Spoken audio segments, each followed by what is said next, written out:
Dito nga pala kami sa resort sa Pampanga, at kung gusto niyo ng murang resort, eto, may re-recommend ako para sa inyo. Napakalaki nga ng kwarto at split type ang aircon. Eto naman yung kitchen niya, napakaganda, malawak kasi sa maraming tao. Kompleto din ang mga gamit kahit di na kayo magdala. At meron din silang bilyaran. At napakaganda ng sala, may aircon. Tingnan niyo naman, napakalawak at ang lambot ng sopa. At may keyboard pa. Ito naman yung pinaka liquor area. Ayan, makikita nyo ang daming alak. At dito naman yung daan pataas, pa second floor. Nandun nga pala yung mga kwarto. Ayan, at umakyat na nga ako nyan. Ayan, bumaba si Mrs. Galing siya sa taas.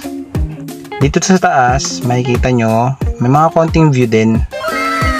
Ayan, makikita nyo yung labas nya. Makikita nyo sa baba yung pinaka pool. Yan, hindi naman kagano'ng kalakihan yung pool pero pwede na. At eto na nga yung ibang kwarto.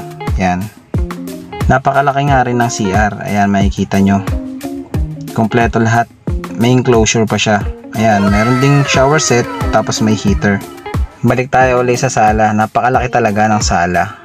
Tapos ang nagustuhan ko pa dito, yung pinaka TV nya, ang laki. Ayan o, diba, sulit.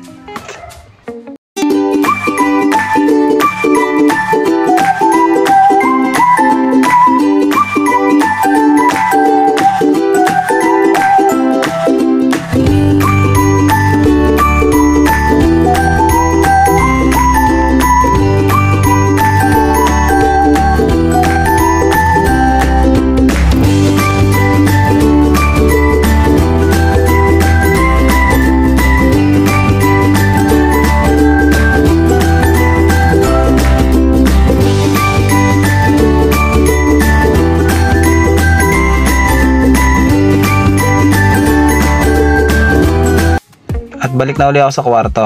Highly recommended nga to na rest house. Napakasulit. Kaya book na kayo. Ayun lang, bye bye!